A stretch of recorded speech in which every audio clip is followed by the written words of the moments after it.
Hello and welcome to episode 12 of Off the Rails with me, Claire. And I have a very exciting guest today who is my sister, Sarah. She's a content lead in the UX world, which we'll dive into and learn all about it. It'll be a bit of an education for me as well to understand exactly what my sister does on a day-to-day basis. So welcome, Sarah, to my podcast. Hi, thanks for having me. I've watched many, but being a participant now is something different. But yeah, happy to help and share the platform on UX and everything that's brought me here today.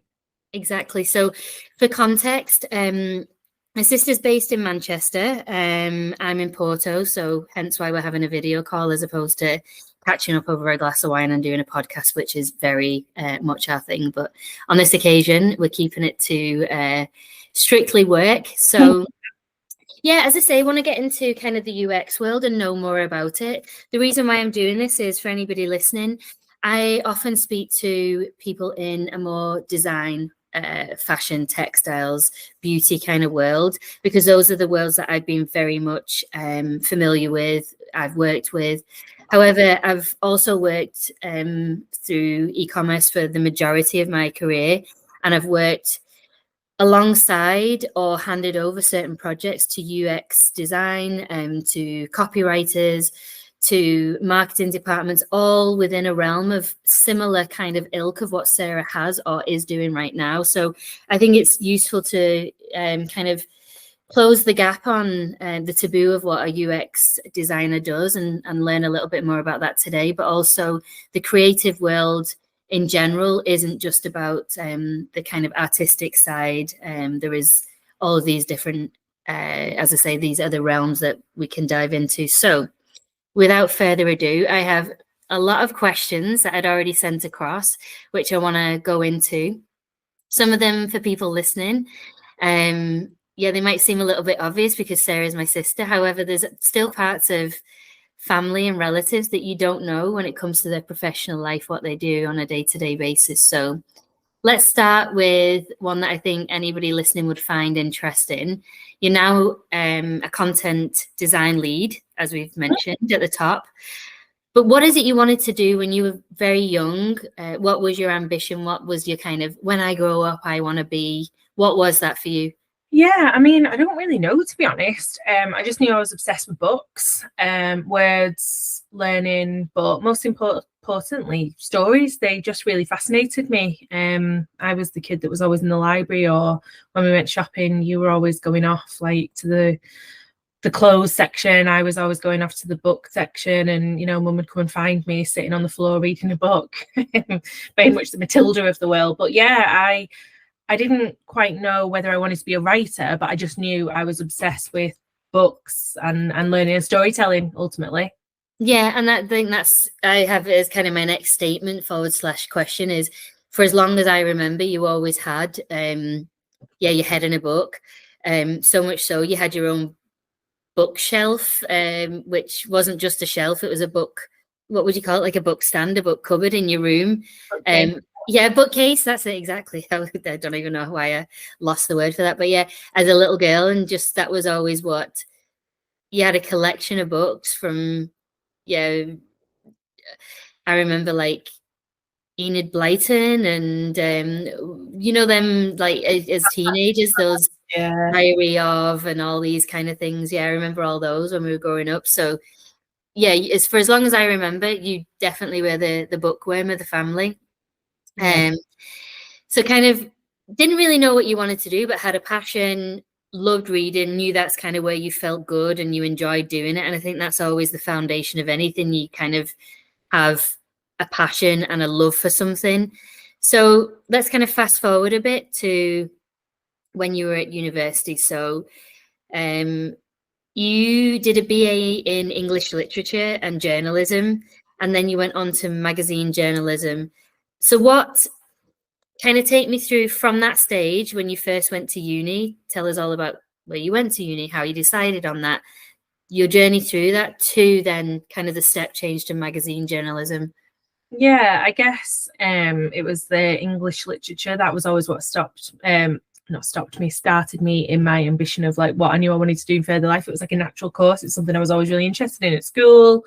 college, and nothing much changed. Like I said, I find stories and people super interesting, which is essentially what my role is now by storytelling. I just do it through products and brands. But yeah, the route to actually getting into what I do today, or what my interests are, and further study at higher education, I guess mum wouldn't be really too proud of me retelling this one. But yeah, basically I was always a top set, overachieving student in school, aced my GCSEs, like then just happened to take a somewhat laid back approach, I guess you could say, to my A-levels.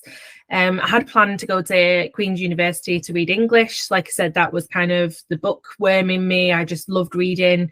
Didn't know what I wanted to do out of it. Didn't know if I wanted to be an author. Didn't know if I wanted to be an editor. It was just that was what I wanted. I knew I loved English. However, things didn't go quite to plan. As I mentioned, I took my foot off the gas. Got a bit of a part-time job, so got the taste of having my own money and prioritised overtime over revision. Would not advise that, kids. Not a great route to go down. So needless to say, my A-level results weren't as sparkling as my somewhat predicted GCSEs. So, when results day came, I was actually pretty floored. I guess in hindsight, you could say that was probably one of my biggest learnings and failures in like your achievements and what people say like is a foundation for what makes you. But I always remember that day very, very vividly. I guess maybe could you say there was a little bit of arrogance in it, thinking, oh yeah, like this is my predicted grades, like I'm going to be fine, I breeze through it, blah, blah, blah. But that didn't happen. And I'd given up all my options for university to go to Queen's. So that was pretty abysmal when I wasn't accepted because I was one grade out, and because English was obviously such a popular course for people to read and study.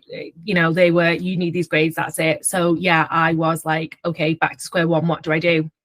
So I thought, okay, I'll just take a year out, maybe work some more, get some money in my pocket, go backpacking, which was something I've always wanted to do, and travel the world, which again is one of my favourite pastimes. The travelling bug is always biting at me.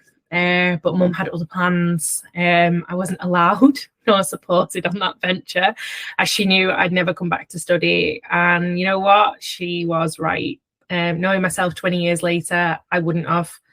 I just never would have come back to the higher education forum. Mums, they always know, right?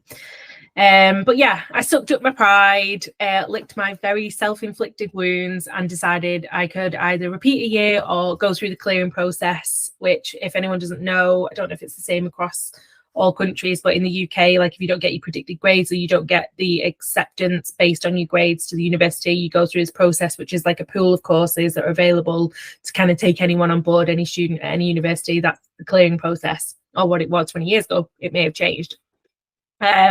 But yeah, I spoke to my cousin / inspiration / one of my besties, Leanne, who studied the same degree, English Lit and journalism at the same uni, to ask her opinions of that particular course, because I had no idea of what journalism was at the time, apart from it's just journalists are on the TV or in the papers. I didn't know what the actual study of it was. It was never sort of in the curriculum at school.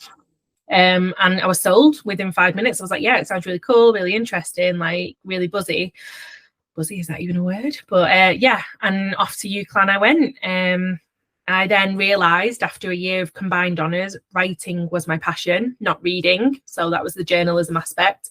But I majored then in journalism, but it was only in my third year I realised that my degree wouldn't be NCTJ accredited. So being able to go to Fleet Street or straight into a paper or magazine or into the journalism world, I'd be laughed straight out because I didn't have the accreditation to do it. So a 1 year full-time postgrad was my only option. That or redo another bachelor's, and frankly, my liver couldn't take another 3 years of the £2 double body lemos. But I look back and think it was kismet, it was fate, and I don't regret a second of it whatsoever. And it ultimately led me to finding my passion of research and storytelling. So you There's like a couple of lessons in there, isn't there? Like a lot of people often think, oh, you know, we started with you've always loved reading. There was always something in books. And some would say, oh, right, well, you're lucky you've always known what you were going to do. But even through just that couple of minutes of, yes, of course, it was the first 21 years of your life, but, you know, things didn't work out because of your potential attitude towards the exams. However, you still landed where you needed to be at the right time, and things, you know, took slightly different directions. However, the path was still in the same, it had the same course. So I think that's something that for people listening, and I have a lot of people either wanting to change their careers that approach me, or people that are starting out in the career and don't quite know. And I think what's important from just this first sort of 15 minutes section of this particular talk is you don't have to know everything. And if things don't work out, there's always, you know, be prepared to pivot, be prepared to change a little bit, because you'll always get where you're meant to be if you know, see that through. So yeah. I think that's what's nice. Like, you know, you use the word fail, which again, I think is a word that we should use more. People are so afraid of it, but when you fail, you learn. And I think that is the most important aspect of failure. Is that's the only time you do learn. You don't learn from success, you learn from failing to gain success. So that's really important. And it's character building as well. And, you know, it's like when you say about a career change or what you want to do, like as long as you're always on an upwards trajectory, you're in the right direction. Like it's when you start backtracking or, you know, being stalemate, like, and to your point, not pivoting, that's, you know, also a failure because you're not challenging yourself. But no. Exactly, which is the biggest thing. I think without challenge, you don't feel like you're achieving, and I think that's really important to keep yourself. There's a lot in self-motivation, which is a whole other topic. But so you're at university, you're studying, you're doing your masters now. So you're in your final couple of weeks, if I remember rightly, in your masters. So let's go back there. You're in your final couple of weeks, and all I remember was you telling me you're going to Dubai and my heart being broken. But fill in the gap. What happened? You were in the last couple of weeks and you got offered the job.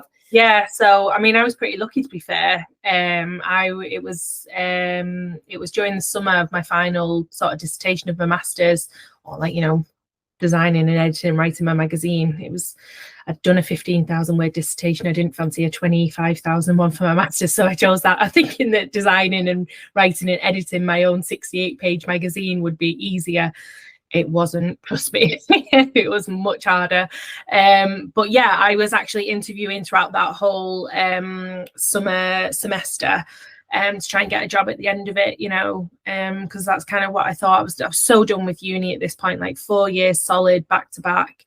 So I was interviewing, and then during that summer, I got offered my first role at a publishing house in Dubai, in the UAE. Ironically, on the day of my last law exam.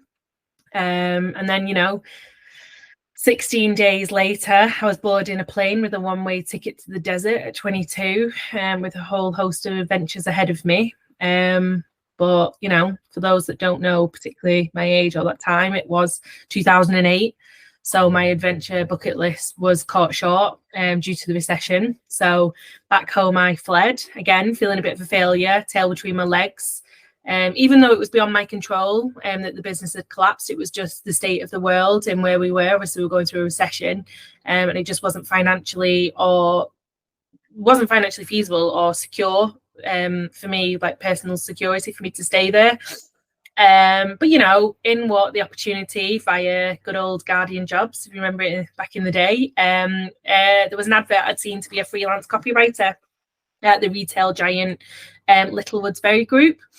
And I had an amazing boss and mentor in copywriting extraordinaire, Mark Yarrow, at the time, who showed me the ropes of how my journalism skills could translate into selling products. Who knew? But yeah, it was a real sort of like deep dive into like two worlds that seem very different, but actually cross-pollinate with one another.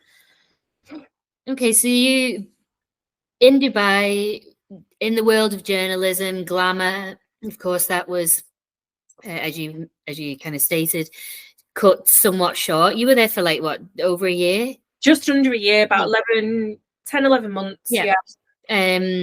Got a taste of that sort of lifestyle, came back, met somebody that's influenced you, you know, when you've mentioned somebody's name, I think that carries a lot of positive weight that, you know, that person kind of, put you on some sort of ladder that has led you to where you are right now.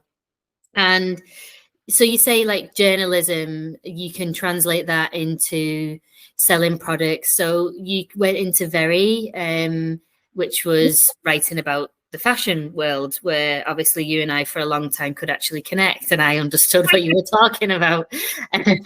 So what was that like? Was it very different? Was it a shock to the system? Was it a good learning curve? What, you know, because it was two very different worlds. Here you were in Dubai, at parties, covering really exciting events, writing about local celebrities. Then you're back in the UK, it's fashion, it's a well-known kind of catalogue, websites, you know, this type of thing. So polar opposites. What was that shift like for you?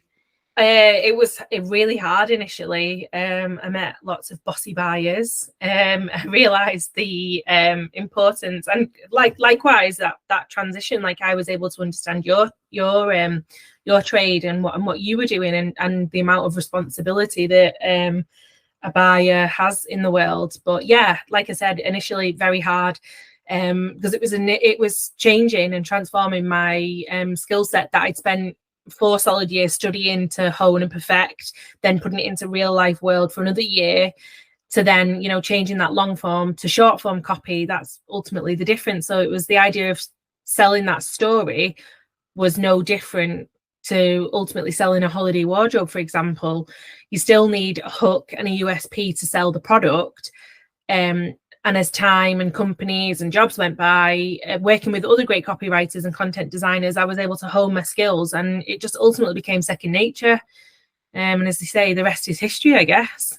Yeah, and I think that's one thing that, like, through your journey of where you've been to where you are, it's actually, you know, regardless of you and I being sisters, you only sitting and listening now to the journey you've been through, the change has been enormous, and one through circumstantial of what's happened to you and where you need to pivot and stay agile and keep moving, but also the way of the world.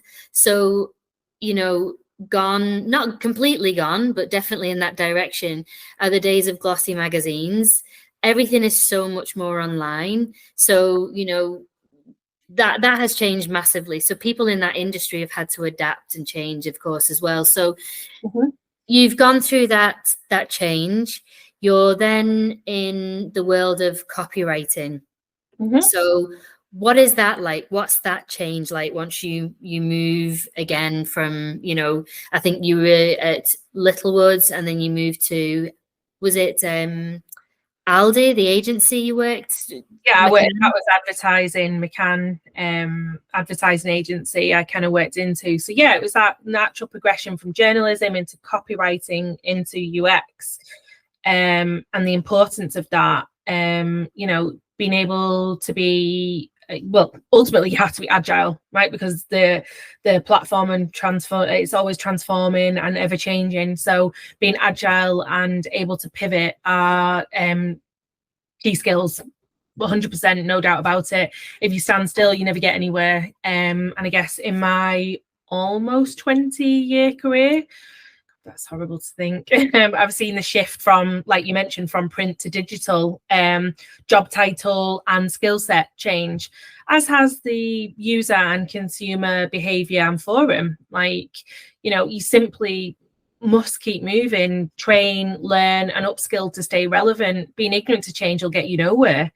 You know, UX is about creating products. It's about providing that meaningful and relevant experience to users. If you're not relevant, no one's going to buy into you. So they're not going to buy into your brand, buy into your product, buy into your platform, whatever it is you're selling, whether, you know, it's a dress or a mascara or a piece of, you know, software as a service, like what we call in the industry SaaS. Like, it's, you know, it's just not going to happen.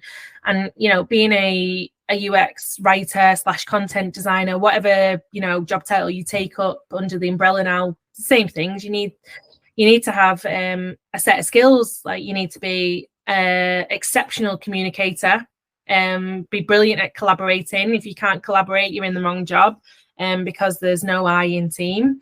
You need to have strong research and analytical skills, a gift for crafting concise, user-friendly micro copy, because, you know, as I said before, I touched on user behaviors. People don't have the attention span like we used to. Like you say, you just sit down and read a magazine, you know, maybe with a cup of coffee for like an hour a day. Now you don't. You digest your news or your information in, you know, push notifications, you know, 10-minute like news stories, not one, but the whole paper, like just flipping through article.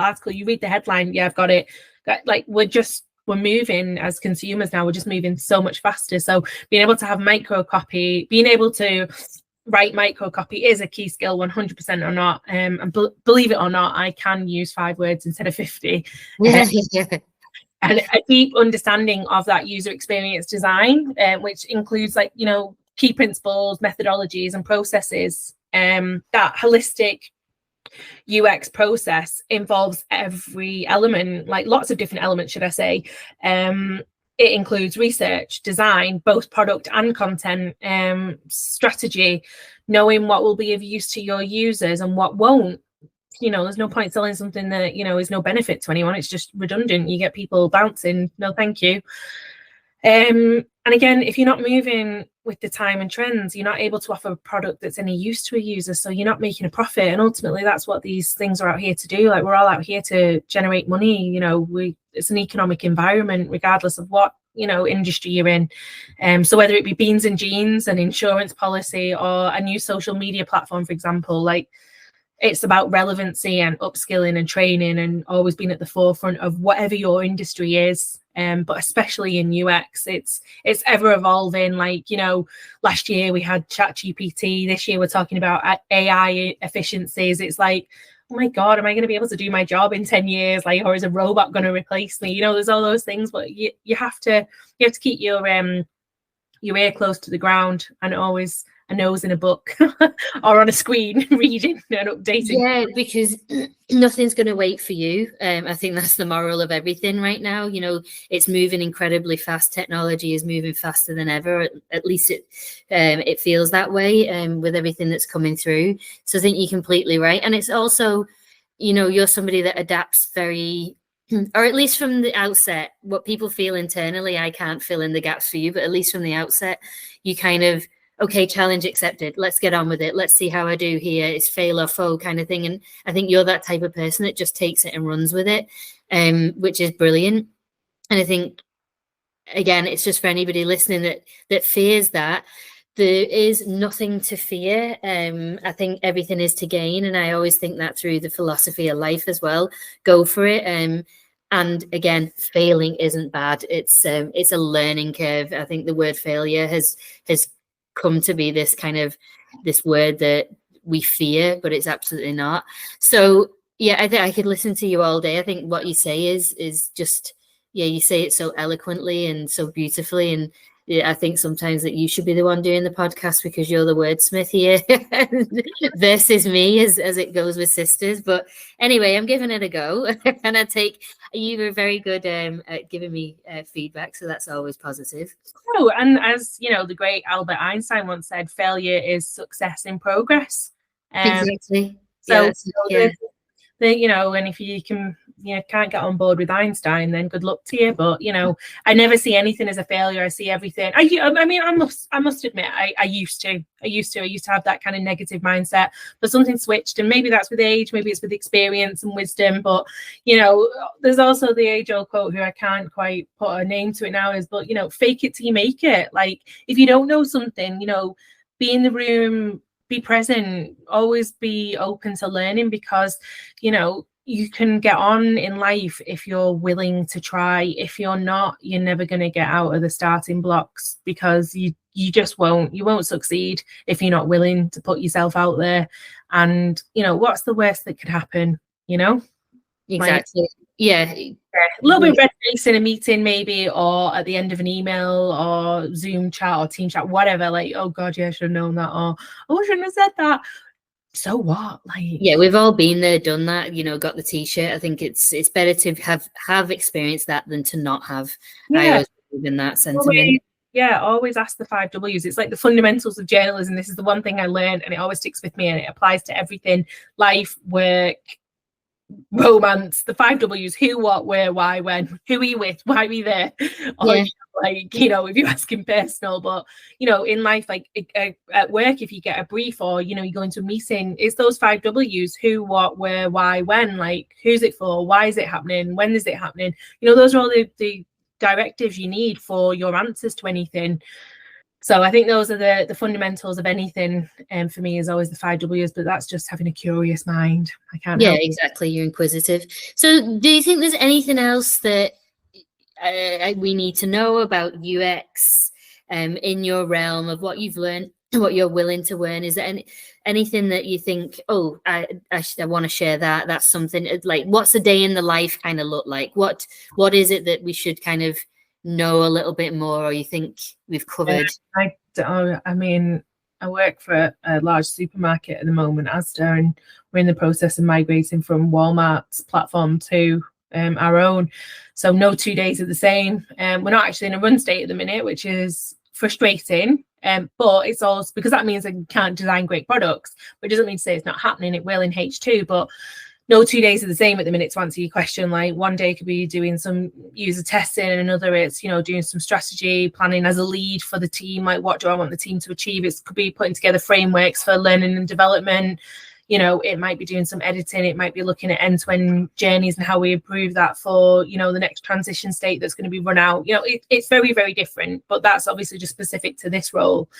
But at the moment, in my role as a leader, I've kind of been doing this for the last 5 years, is roughly like, what advice is what you're asking, like what advice I would give? Yeah, exactly. Anybody that's kind of listening to this thinking, all right, well, yeah, I started out there, or maybe in a role right now, which is more copy led, and I want to get more, learn more about the UX field. I want to go down that route because ultimately that's where we're being led. That's the future. That's where, the more jobs are happening. Yeah. So, if somebody's kind of listening to this thinking, what could I do to upskill myself? What is it that I really need to know? The fundamental kind of I think core things that you need to know about the job, or should have, or maybe they can upskill themselves through different ways, I mean, like I said, there's so many facets to UX. It's like research, design, content, writing. It's all very different.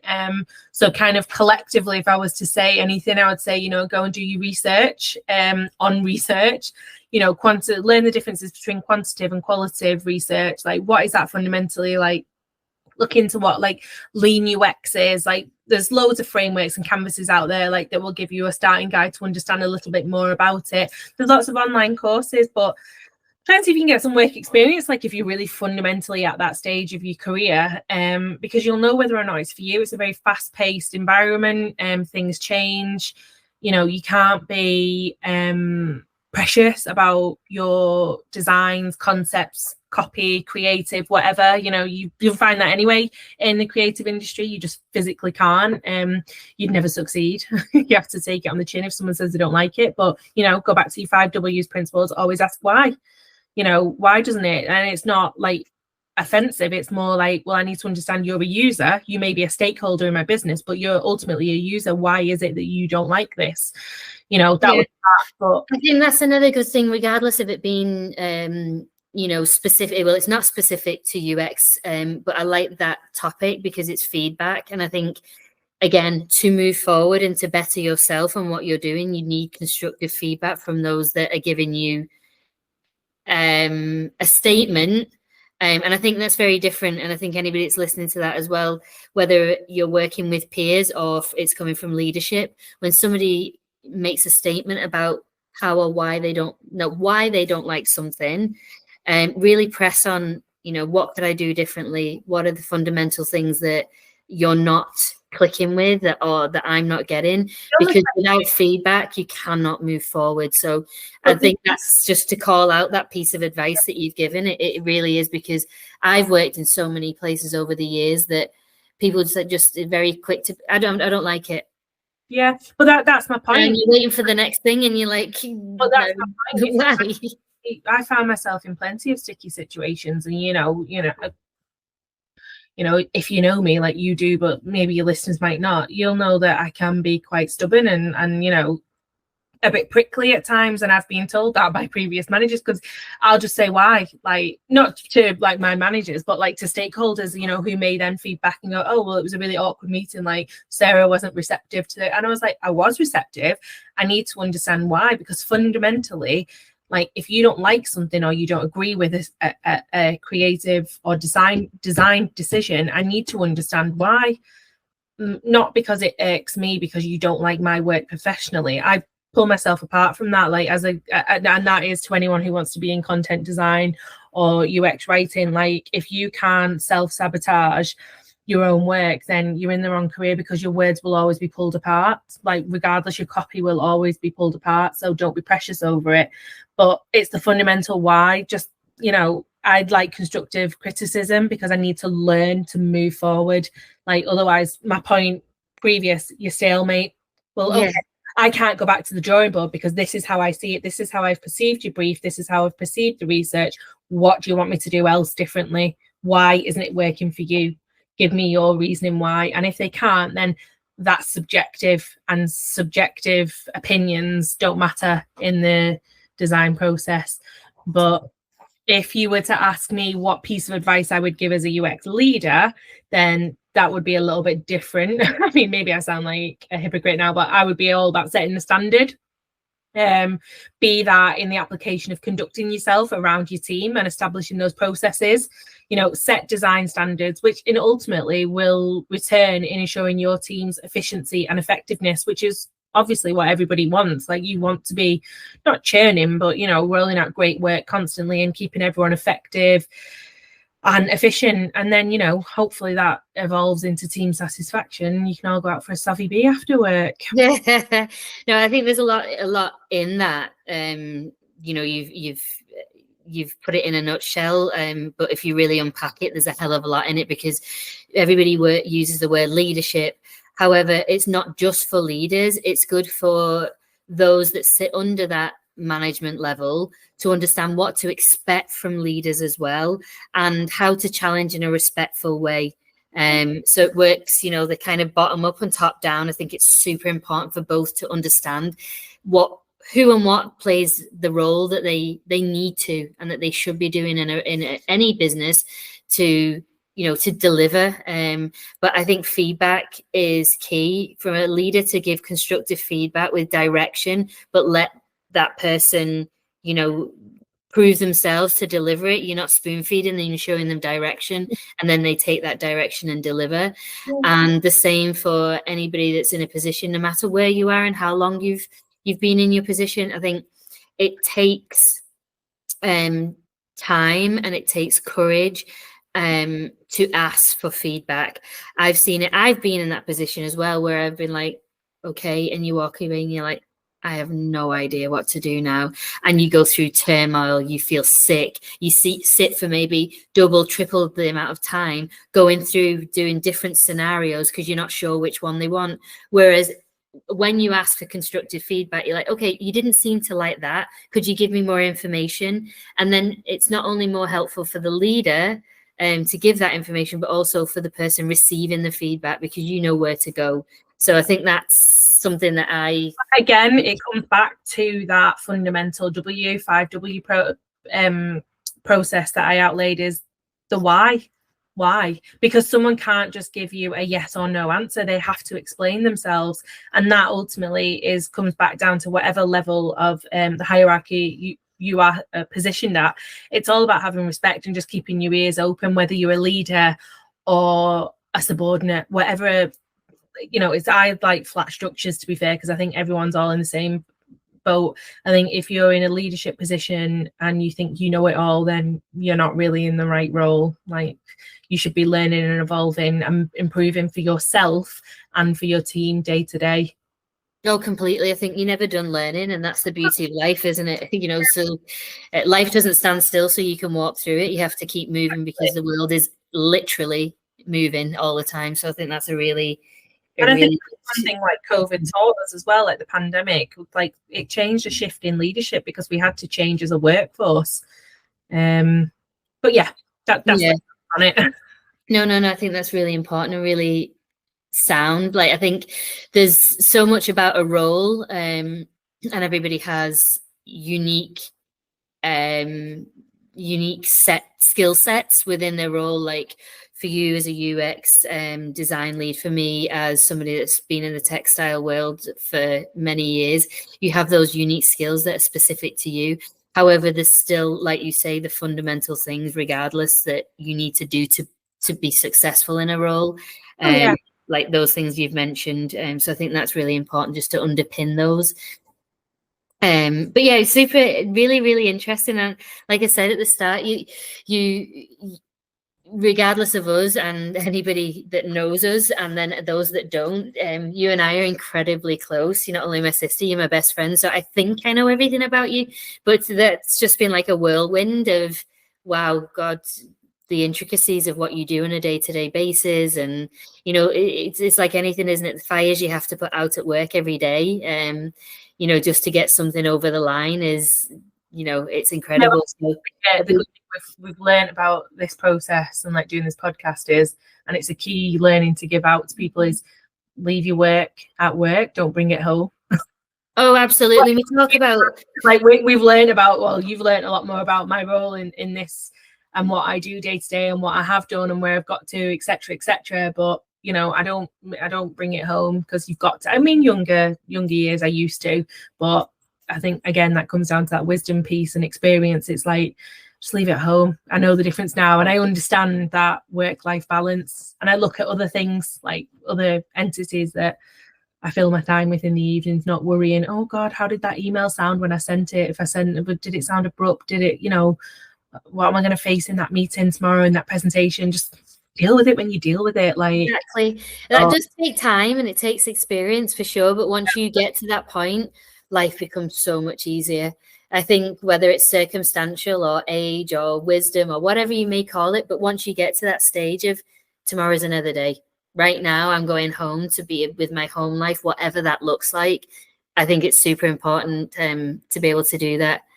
So that kind of leads me into my last question, which is, if you weren't doing what you do right now, what would you do? What would, if you could not even reinvent, because I think as you go through your life, there's different things that you love. And as I often talk to people on this, actually, just to give a little bit of context before I hand back to you, you know, a lot of people, you don't just have one passion in life. No. You know, that's not just who we are. You're not just your job, you know. I have always loved fashion. I adore fashion. I love people. And my other thing is interior design. I love interior design. So for you, I know you love books, you love reading, you love writing, but what is your other passion that, what would you do if you were given a clean slate? Yeah, I guess if money weren't an option, I'd be a full-time traveller, ticking off more nations on my country counter, like without a doubt. But also, yeah, like you said, books are a huge passion, reading, traveling. Food is also another passion of mine. So once this day job ceases to find its fascination with me, I would love to open my own deli, like come cafe, come coffee shop, come event space that, you know, you'd host wine tasting with, you know, poetry recitals, you know, opportunities for, you know, unpublished authors to come read some of their work, that type of thing, like always in that environment. And, you know, like after school classes for kids to have a nice safe space to come learn, revise, and, you know, chill with their friends, that kind of vibe. Like that's my vision. I just don't know how to get there yet, but, you know, maybe one day. And also, I guess, not putting off my ambition before I was 40, but that's not going to happen because that's very close, very closely coming around the corner. Is my ambition to study another master's in anthropology at Queen's University in Belfast. So maybe one day it will. And I think at some point, in which I love this quote, is one day turns into day one. And yeah, I'm very much looking forward to that day one. And I know it'll happen because you're you and you make things happen. But thank you so much. I hope you enjoyed it first and foremost. I always yeah, no, I really love speaking to people on this different wavelength, and regardless if you know somebody, you know a part of somebody. I think there's always so much more to uncover about anybody. And I have done that today, which has been really, really nice. So I hope you've enjoyed it. Yeah, no, 100%. And I'm happy to share my portfolio on LinkedIn and everything with you if anyone has any questions about UX or content design. You know, I'm also a mentor on ADP, so happy to help anyone out should they wish to, or just have a quick coffee catch up. Yeah, that's brilliant. I'll link everything on the YouTube channel, on Spotify, and also on my other social platforms, as Sarah mentioned, to do all them things, which I take the opportunity. I think they don't come across. So when you've got somebody that has such a colourful past like yourself, absolutely should take that opportunity. What I'll do is I will link them, as I say, on all the platforms. And thank you. And for anybody listening, I hope you've enjoyed it as much as I have. And don't forget, I will let you know to subscribe. I always forget to do this, but please subscribe to my channel. I would very much appreciate it. And the next episode will be out next Wednesday. So keep tuned. Thank you, Sarah. I've loved it so much. Thank you. Bye. Bye. Bye.